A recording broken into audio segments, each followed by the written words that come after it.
What is happening, everybody? Happy Monday. Welcome into an all-new episode of the Pack-A-Day Podcast. I am your host, Andy Herman. You can follow me on X at Andy Herman NFL. You can follow the podcast at Pack-A-Day Podcast. Thanks so much for being here today. Quick shout out to Joseph Bell for becoming an all-new Pack-A-Day Podcast YouTube member. Also, I just want to take a moment today, on Monday, on a random Monday at the beginning of March. Here is what you are getting from the Pack-A-Day Podcast today. On the audio version of the Pack-A-Day Podcast, wherever you get your favorite audio packet or audio podcast, I should say, Maggie Loney, Andrew Mertag, and Kyle Fellows did a full recap of the NFL Combine and their key takeaways, and also took a look at the free agent safeties.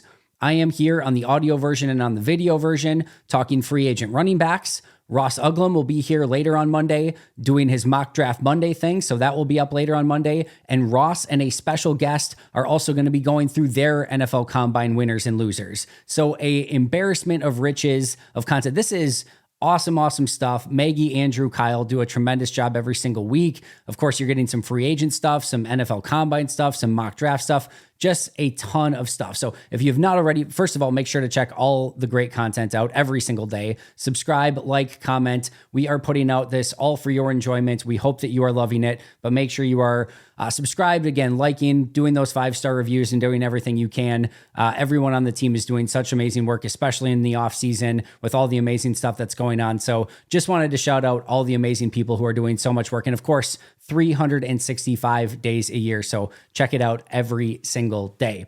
Before I jump into my main topic for today, I just want to, shout out in a way Chris Mortenson for a incredible Hall of Fame career. Chris Mortenson passed away on Sunday. Devastated to hear about it. Somebody that is, one of those people that sort of in a roundabout way, like shapes my NFL childhood. I mean, obviously before the realm of X and Twitter, heck, even before ESPN on the internet and going to find what's happening on websites. Chris Mortenson is on SportsCenter with all the breaking news and all the trade rumors and all the, just all of it.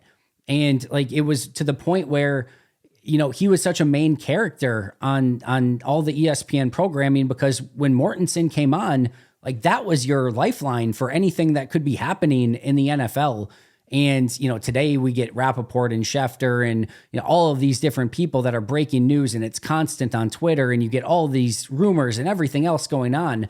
But growing up, it was so much Chris Mortenson. And again, you hung on every word waiting to see what he was going to say, because again, this was the way that you received your, rumor mill was through him. And obviously such a consummate professional. Nobody had ever anything but extreme positive things to say about him. I unfortunately never obviously got the opportunity to meet him, but rest in peace to Chris. What an unbelievable, amazing career. And certainly will be missed. I know he hasn't been on as much. I know he was dealing with some health issues, but still devastating to hear. And again, may he rest in peace. Unfortunately, too many of these lately. And as I always say, there's no easy way to transition off of something like that into your main topic for the day. But we do have a full topic to get to. So let's go into the Green Bay Packers running back free agency options. If you missed my episode last week on the safeties, we did a deep dive into all the safety options. Today, we are going to do the exact same thing, but with the running backs. And let's start off by going over the Packers' current running back position and what they currently have listed on the roster. Aaron Jones, currently on the roster. Now, there was obviously all of that hullabaloo on Friday of what was going to happen with Aaron Jones. As I went over in great detail in that episode, I fully expect Aaron Jones to be back in some capacity. It's one of those things where you can't say with 100% certainty, but it would be pretty shocking to me if he's not back. So as of right now, I don't know that I can Sharpie it in, but I am easily penciling it in and getting closer and closer to doing some permanent ink to Aaron Jones as, back with the team in 2024.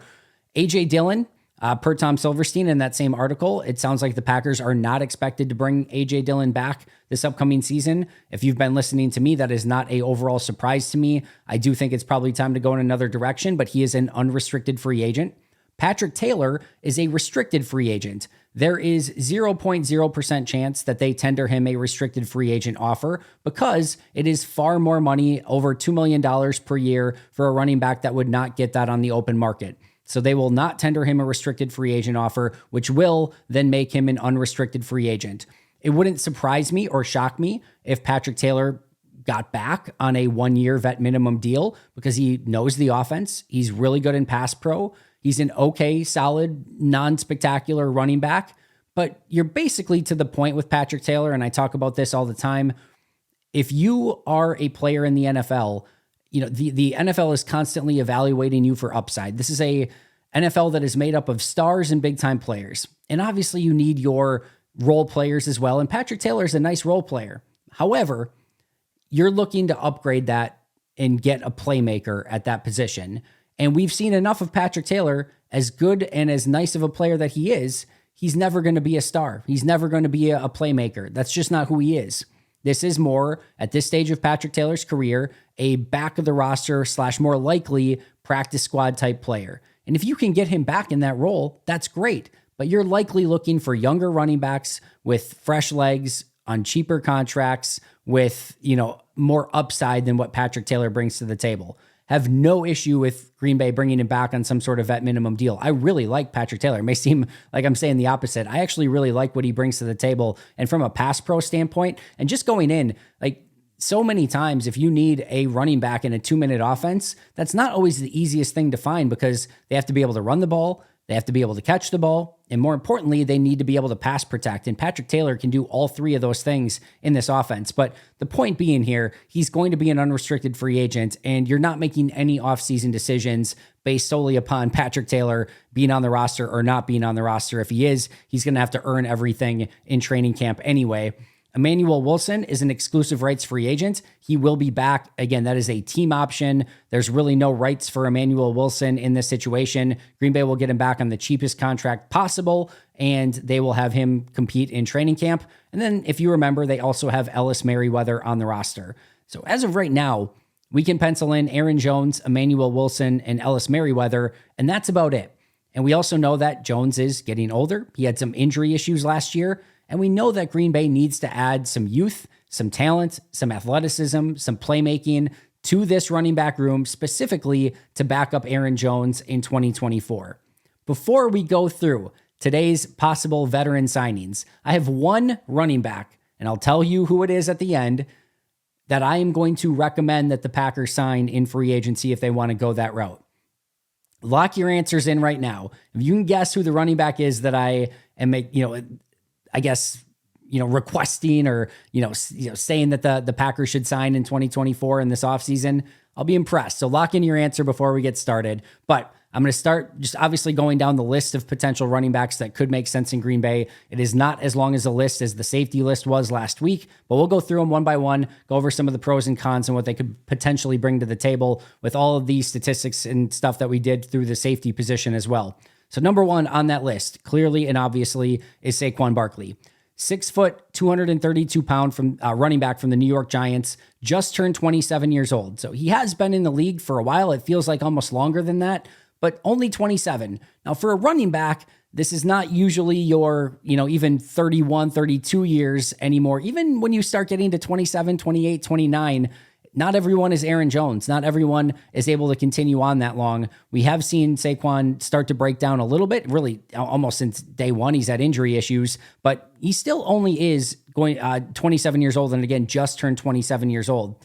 Was a first round pick, second overall in the 2018 NFL draft, had a 9.97 relative athletic score coming out of college. His projected contract per PFF, 3 years, $36.75 million, $12.25 million per year.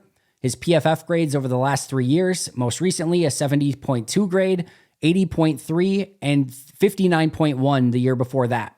In 2023, he had 247 rushing attempts for 962 yards, only a 3.6 yards per carry average, 6 touchdowns, 41 receptions, 280 yards, 6.8 yards per catch, 4 touchdowns receiving, and 2 fumbles. So 10 total touchdowns, 2 fumbles. His elusive rating per PFF was 37.4. That ranked him 31st out of 35 eligible running backs.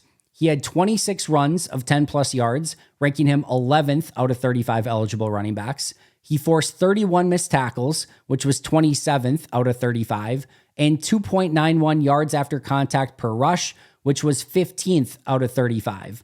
In his career, he was Offensive Rookie of the Year as a rookie and only a two-time Pro Bowler. I say only because I was expecting more than that, but only a two-time Pro Bowler, never on the All-Pro list, either first team or second team. His fit with the Packers is interesting. I've said this before, and I listed him on my initial, sort of breakdown of potential or free agent signings for the Packers this offseason. I really do like the idea of Saquon Barkley and Aaron Jones as a 1-2 punch in Green Bay. I don't think anyone, set the salary aside for a second. I don't think anyone's going to be like, no, that sounds terrible. It sounds really fun. I think you end up in a situation where both of those guys have, at this point in their career, probably not going to be 25 a carry a game guys. Neither of them are probably going to last for 17 games through the course of a regular season.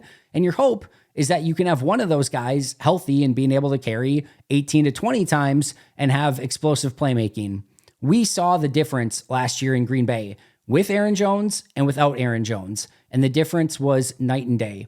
And if you go into a game, first of all, with Saquon Barkley and Aaron Jones, and both of them are healthy, now you have two dynamic running backs that are going to give you a ton of playmaking ability that are both going to keep the other one fresh.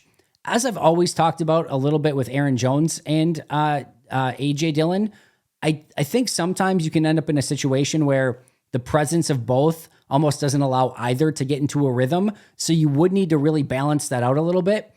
I don't know how a, quote unquote pony package or two running back set with Jones and Saquon would work. It's not like Saquon is going to lead block for Aaron Jones like A.J. Dillon did on occasion. I do think Saquon gives them a more interesting receiving option along with Aaron Jones. So you could line both of them out wide and maybe create a few more mismatches that way. But you could definitely, without question, get both of them on the same field at the same time. It just might not be the most perfect situation, just like Dillon and Jones wasn't. I do think it's interesting that the Packers were interested in Jonathan Taylor just a season ago. Not only interested in Jonathan Taylor, not like he was a free agent, but willing to give up capital to trade for Jonathan Taylor and then give him a huge contract as well. I think there was probably a piece of Brian Gutekunst that wanted to protect Jordan Love with that idea a little bit of like, hey, we've got a first-time starting quarterback. We've got a extremely young wide receiver and tight end core. Like, can we give him a couple good running backs to maybe make his life a little bit easier as he goes from this transition from backup to starter? And now that he's seen Jordan Love, he probably doesn't feel the need quite as much to go out and get that next running back because he has a lot of weapons on offense. He does have Aaron Jones still. And now he knows he has a quarterback in Jordan Love that can go out without, Aaron Jones in some of those games. He still went out and competed at a very high level. So maybe he doesn't feel like he needs those training wheels quite as much. But Jonathan Taylor, they still had that interest in him, and going after a Saquon Barkley, who is not an exact apples to apples replica of Jonathan Taylor by any means, but brings a lot of the same playmaking dynamic to the table, could make some sense if they still wanted that player. And in this scenario, they don't have to actually give up capital to trade for him either. They can just go get him in free agency. I think the big thing here overall, when we're talking about Saquon Barkley, is just allocation of resources. Even if he is 3 years, $36 million, $12 million per year, somewhere in that range, that's still $12 million that you could potentially go out and sign Xavier McKinney. That's $12 million that you could maybe go out and sign Frankie Louvu and, a Jordan Fuller combined. That's $12 million per year that you could go out and sign a variety of different free agents. Do you want to use that on a running back that would be a 1-2 combo alongside Aaron Jones?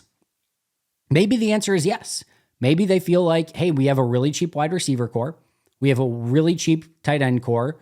Our offensive line isn't overpriced as soon as they likely release David Bakhtiari. Like, Jordan Love has probably not hit that huge contract yet, meaning I think his big years are going to be down the road, not in 2024. I think he likely stays around where he's at right now. Like, so they could look at their offensive, overall allocation of resources and say, hey, we actually have money to go out and spend on running back if you look from an offensive standpoint because of where every other position is. But I would still argue there are better ways to spend that money throughout the rest of the team to make a more balanced team and specifically just build a better defense when this offense is already really, really good.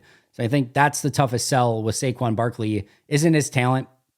Isn't that he's like on a severe decline? Isn't that he's had too many, carries in his career? Not that he wouldn't make a good tandem with Aaron Jones. It's just, is that again where you want to allocate those resources? And my argument would be no.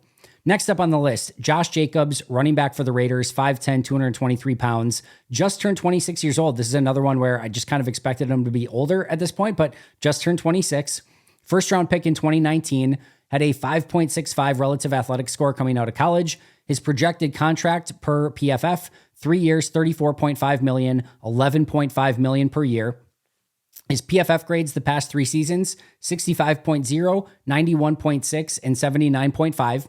In 2023, he had 233 carries, 805 yards, 3.5 yards per carry, 6 touchdowns, 37 catches, 296 yards, 8 yards per reception, no touchdowns, and 3 fumbles. These are the big concerning points for Josh Jacobs. On PFF's elusive rating, 35th out of 35th with a 32.2 rating. 9 runs of 10-plus yards, 32nd out of 35 eligible running backs. 28 missed tackles forced, 32nd out of 35 eligible running backs. 2.35 yards after contact per attempt, 35th out of 35th of eligible running backs.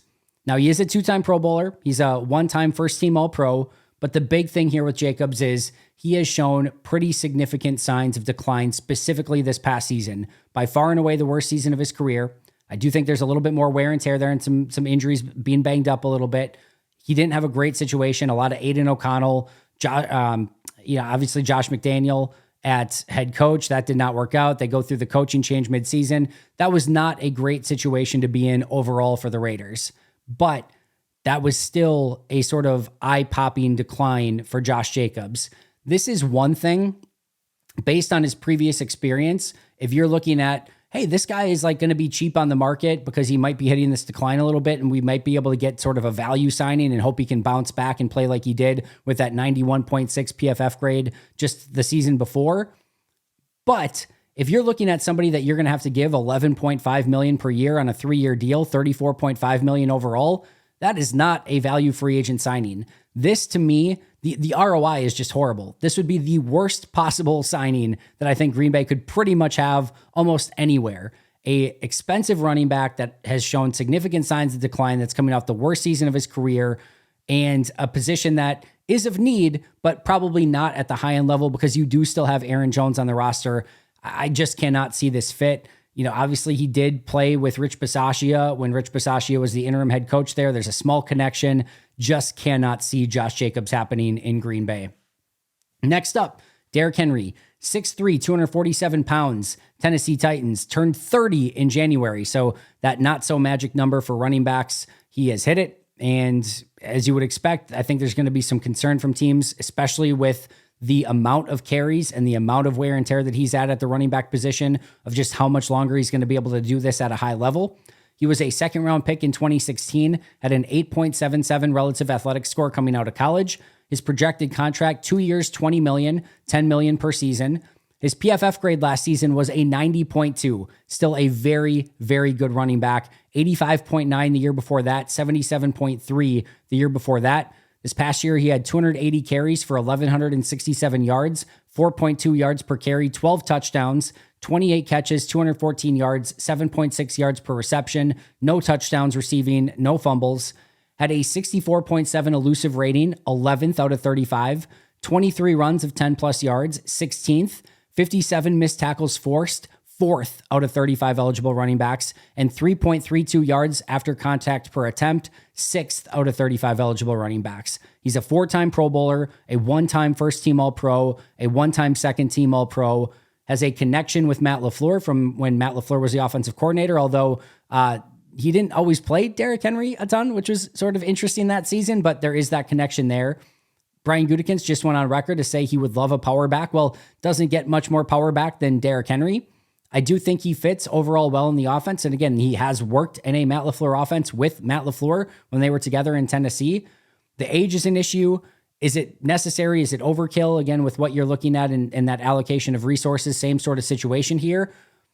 30 years old is probably the biggest turnoff for me, though. I just think you get to a point where these declines happen fast. And even though he had a 90-plus PFF grade last year, And let's be real, a not great situation. We talk about Josh Jacobs not being in a great situation. Saquon Barkley was not in a great situation. Even Daniel Jones is not a great situation, but Daniel Jones was out injured. So like both of those guys, not great. Derrick Henry, not great situation. Will Levis comes in as a rookie. Like they were in a really bad spot last year, and Derrick Henry still performed at a high level. I would like this so much more than probably where Saquon would come in from a price standpoint, and certainly way more than Josh Jacobs. I do think that you end up with this Jones-Derrick Henry situation that, again, neither of them would have to carry the heavy lifting, the heavy burden. They could both kind of play off of each other. It still feels a little bit like I don't know that you need that. That would be like if you had a surplus $100 million free agent money to spend and you're like, I don't know, might as well go get Derrick Henry, sure. But we know Green Bay is going to have limited resources, and I would still probably take that $10 million per year over the next 2 years and allocate that to better positions that would maybe make a little bit more sense.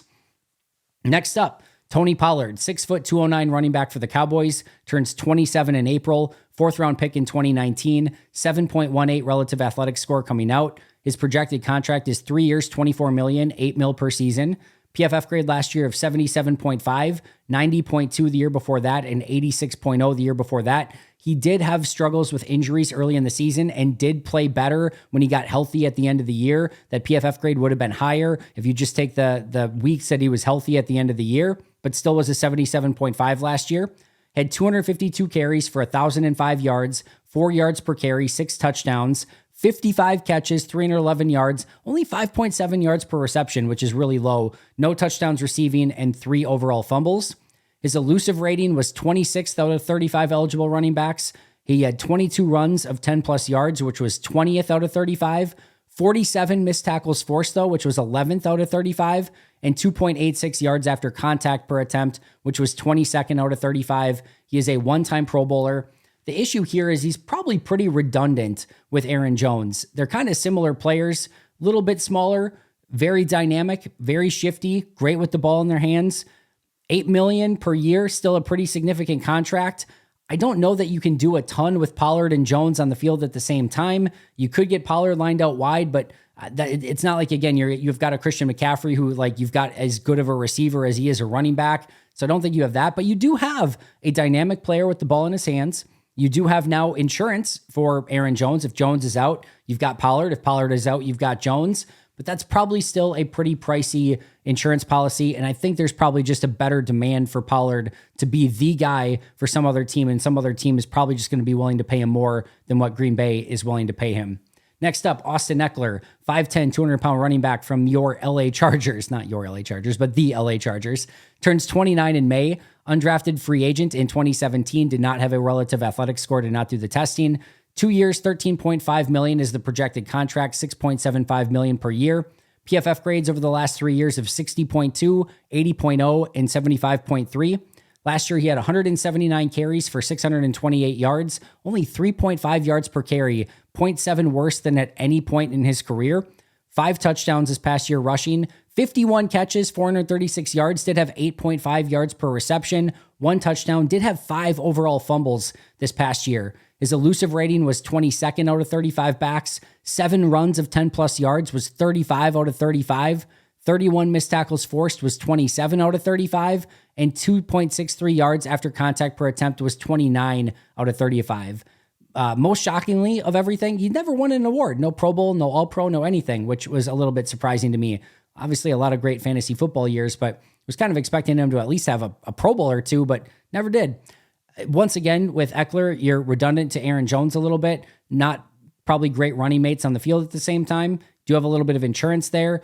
What we have seen out of Eckler is injury issues and a pretty significant decline. Would give Green Bay a pretty nice receiving threat. I do think there are some situations where you could put Jones in the backfield and Eckler in the slot. I don't know how much, again, value overall there is with that, especially at $6.75 million per year. Once again, same as we've been talking about, don't need a full workload with Jones, don't need a full workload with Eckler. They could complement each other that way. Don't necessarily see this happening. And again, we heard Goody say they want a power back. Do still think they want to get younger at the position. Going with somebody who turns 29 in May and has shown those signs of decline, probably not the way that Goody goes, in my opinion. Next up, DeAndre Swift, 5'9", 215-pound running back from the Philadelphia Eagles. Turned 25 only in January. So this is one of those ones where at least you get somebody a little bit younger here if you want to go in this direction. Was a second-round pick in 2020, 7.56 relative athletic score coming out. 3 years, $18.75 million is the projected contract here, $6.25 million per year. PFF grades of 66.5, 78.1, and 58.0 over the last 3 seasons.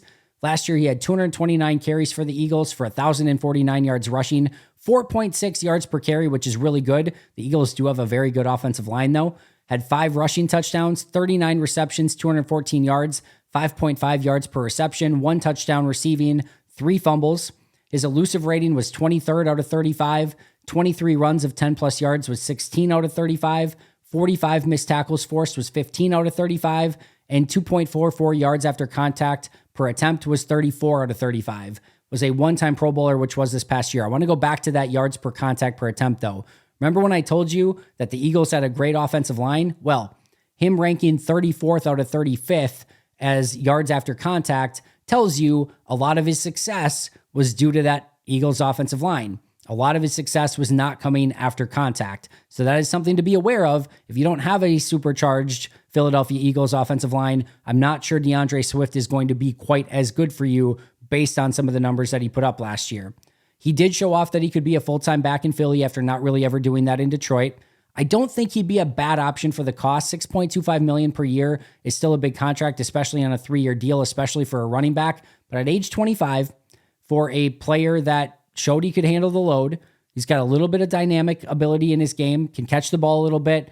I don't think this is a terrible option. Never really has lived up to the hype since being a second-round pick with the Lions. And while, again, he had a nice year last year with the Eagles, I do think a lot of that is the overall offensive line.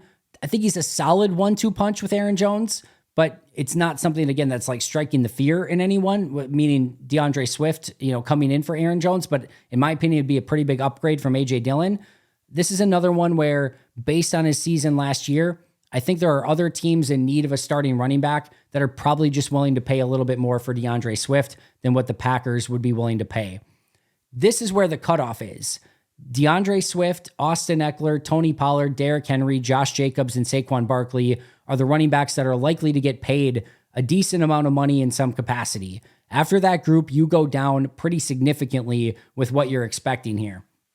Next on the list is J.K. Dobbins, 5'10", 250-pound running back for the Ravens, turns 26 in December, was a second-round pick in 2020, did not have a relative athletic score coming out, did not do the testing. The projected contract for J.K. Dobbins, 1 year, $2 million.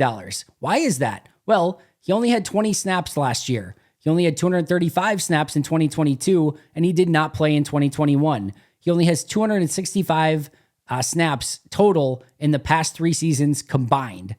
This is a running back who has been massively, massively injured. Now, in 2020, as a rookie, he had 134 attempts, 805 yards, 6 yards per carry, 9 touchdowns, 18 catches for 120 yards, 6.7 yards per reception, and 2 fumbles.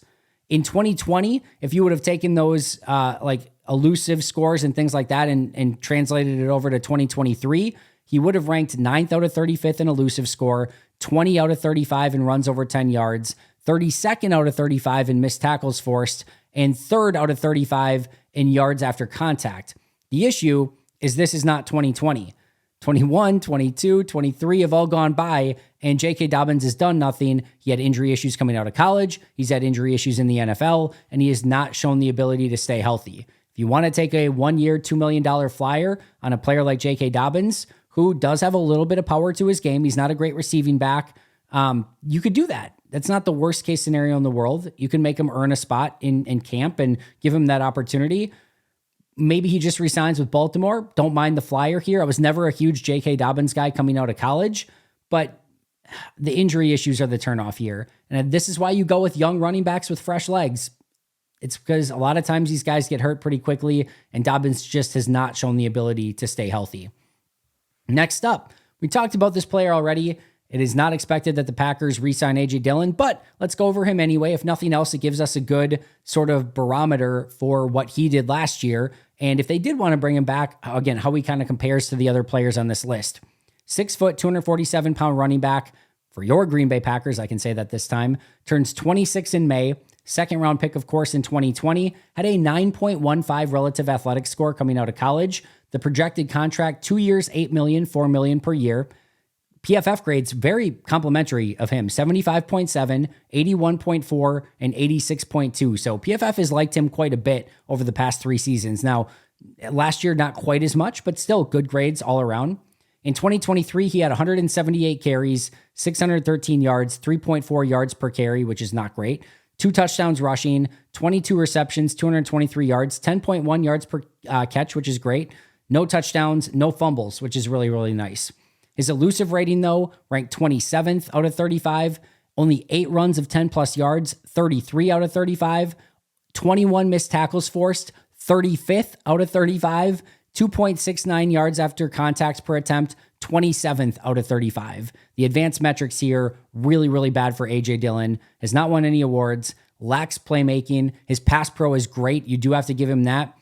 And it does just seem here like Green Bay wants to go in a different direction. I think it's time to go in a different direction, which I've covered on multiple episodes, so not going to go into it here. But you can see why. Those advanced analytics, the elusive rating, the 10-plus rushing yards, the missed tackles forced, the yards after contact. For a power back, he has not shown the ability to sort of be a power back. His short yardage situations have not been good. But pass protection, something. The ability to, run the ball with some level of consistency, even if a lot of it's blocked up, is still there. Can catch the ball okay out of the backfield. He's just kind of okay at everything, not great at anything. And I think that's ultimately why Green Bay wants to go in a different direction here. All right, 3 more running backs to go through really quick. Clyde Edwards-Helaire, 5'7", 207, turns 25 in April, first round pick in 2020, had a 5.42 relative athletic score, projected contract 1 year, $1.7 million, 65.5 PFF score this year. Prior to that, 67.6 and 65.6. So very steady there for Edwards-Helaire. 70 carries, 223 yards last year for only 3.2 yards per carry, 1 rushing touchdown. Did have 17 catches for 188 yards, 1 touchdown and 11.1 yards per reception. No fumbles. He did not qualify for the elusive rating in all of these metrics, but if he did, he would have been 19th out of 35th with elusive rating, 35 out of 35 in 10-plus rushing yards, or attempts that went for 10 or more yards, 35th out of 35th in missed tackles forced, and would have been 31st out of 35 in yards after contact per attempt. So the advanced metrics, not great. The big thing here is he just never found a role in KC, and they were searching for guys who could be dynamic playmaker, ball with, in their hands, especially, through parts of last year where their receivers were letting them down and they were looking for answers. And Edwards-Helaire really never provided that, despite being a first round pick for them. He could never really get in the rotation, lost out to Isaiah Pacheco, lost out to Jerick McKinnon. It just did not go great. Maybe he just needs a change of scenery. Probably not the size that Green Bay's looking for or the athleticism that Green Bay's looking for. I just don't see it. Again, maybe you just want to see if a change of scenery does something different for him. There was a lot of hype for him coming out of college, but my guess is Green Bay probably goes in a different direction there as well. Next up is Deontay Foreman, 6 foot, 235 running back for the Chicago Bears, turns 28 in April, was a 3rd round pick in 2017, 7.82 relative athletic score coming out, projected contract 1 year, $3.1 million. PFF grades over the last 3 years, 74, 73.1, and 72.1. So again, very consistent here. Last year, he had 109 carries for 425 yards, 3.9 yards per carry, 4 touchdowns rushing, 11 catches, 77 yards, 1 receiving touchdown, 7 yards per reception, and 1 fumble. Again, did not qualify here, but would have been 18th out of 35th in elusive rating, 32nd out of 35 in rushing attempts of 10 plus yards, 35th out of 35th in missed tackles forced, and 2.75 yards after contact per attempt would have ranked 26 out of 35. Now, like some of the other running backs, did not have a great situation in Chicago. 1, their line was bad. 2, their offense was bad. 3, he was kind of stuck in a rotation with multiple running backs. He's never been a great blocking back, which is a huge issue. Does bring that power that they're looking for, and only has 631 career rushing attempts. 631 career rushing attempts, which is nice.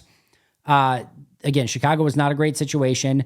Could be a cheap option that actually pairs kind of well with Aaron Jones. $3.1 million would be a little bit too rich for my blood, but if that got down to like $1.5 million, I'd be pretty intrigued, actually. I think he'd be a little bit more of a power combo for Jones, and I actually think he'd be a little bit better than what A.J. Dillon was. I think ideally here, you're still looking for something a little bit more dynamic, and the lack of pass protection, not knowing the offense, to me, you're probably just better off bringing A.J. Dillon back than going with Foreman. But again, if the price was right, I would not hate it. Last but not least, my one running back that I would potentially see maybe Green Bay going with and would certainly be more excited if Green Bay went with is Antonio Gibson, running back for the Washington Commanders. 6'2", 220 pounds, great size, turns 26 in June, was a third-round pick in 2020, 9.29 relative athletic score coming out of college. Projected contract is 1 year, $3.6 million. 66.6 PFF grade last year, 76.3 the year before that, and 63.3 the year before that. This past year, he had 65 carries for 265 yards, 4.1 yards per carry, 1 touchdown, 48 catches, a lot of catches, 389 yards, 2 touchdowns, 8.1 yards per reception, did have 4 fumbles, which is an issue for him. He had an 86.9 elusive rating, which, if he qualified, would have been 5th out of 35 running backs. Only 5 carries of 10 plus yards, but remember, he only had 65 carries total. It would have ranked 35th out of 35th, but just didn't get a ton of carries. 16 missed tackles forced, which again would have ranked 35th, but only 65 carries on the season, but had 3.51 yards after contact per attempt, which again, if he qualified, would have been 2nd out of 35 running backs, ahead of guys like Bijan Robinson. Fumbles were an issue. I thought throughout his entire career, Washington used him terribly. This was a wide receiver out of the University of Memphis, or Memphis University, I forget which one it is. But he made the transition to running back, and they never really used his receiving ability as actually lining him out wide all that much. When given the opportunity, he caught the ball well and actually showed the ability to get open downfield from time to time as well. He's got kick returner ability, only 642 carries in his entire career. He's still only 26 years old, not a ton of wear and tear, should be very inexpensive. He's improved greatly in his pass protection. I think he has so much more ability than he ever reached in Washington as a pass catcher, hit all the athletic thresholds that Brian Gutekunst loves. And again, those 86.9 elusive rating and 3.51 yards after contact per attempt are extremely good grades, albeit in a very limited sample size. But this is the player to me. If you're looking for a mix of athleticism, some playmaking, catching out of the backfield, good size, good strength, he's kind of got it all, plus a cheap contract. This is the guy that I would recommend going with. This is the guy I would be hopeful to see. My ultimate prediction here is the free agent running back class, the value just isn't there. I think other teams are going to be willing to spend more than what Green Bay is willing to spend. You've got a pretty big contract set up already in Aaron Jones. Even if they fix that a little bit, it's still going to be a pretty high cap hit just for him. I don't think they're going to want to go out and spend a ton of money at that position. And I think this is a position that ideally over the years, you want to build through later rounds in the draft. I've said if I were Green Bay, I would do the triple up, grab a guy in the 4th or 3rd round, grab a guy in the 5th or 6th round, grab a guy in the 6th or the 7th round, and let them compete. We know Jones is going to get a spot, but let those 3 guys compete with Emmanuel Wilson. Keep 3 overall, Jones and 2 of the other guys, and may the best man win. And hopefully you hit on somebody that can be the long-term replacement for Aaron Jones. But if they did go the free agent route, Antonio Gibson would be the guy that I think, based on price, ability, Washington just using him horribly and hopefully gets better with a change of scenery, that's the guy that I think could make the most sense for the Green Bay Packers. If you hit that right in your prediction, well done. Congratulations. The running back again, Gibson, the ones that I went through today that I would not be as inclined to go with, Saquon Barkley, Josh Jacobs, Derrick Henry, Tony Pollard, Austin Eckler, DeAndre Swift, J.K. Dobbins, A.J. Dillon, Clyde Edwards-Helaire, and Dante Foreman. The one I was a little bit more inclined with, of course, Antonio Gibson. That is going to do it for me today. Thank you so much for joining me. I'll be right back here tomorrow with an all-new episode. And of course, Ross has got 2 episodes later today. Andrew, Kyle, Maggie over on the audio episode. Make sure to check all of those out. Like, subscribe, comment, check out those Pack-A-Day YouTube memberships. Shout out to Most Hated Minnesotan, PJ Wynn, John Wild, Shea Brad Dad, Brandon Paletta, Jennifer Wright, Boom Handle, Donald Lee, Lori Lord, Baby QB, David McCluskey, Donald Decker, and Bremen. Appreciate you guys a ton for being Pack-A-Day Podcast Hall of Fame and All-Pro members. See you guys tomorrow, but until next time, and as always, go Pack Go.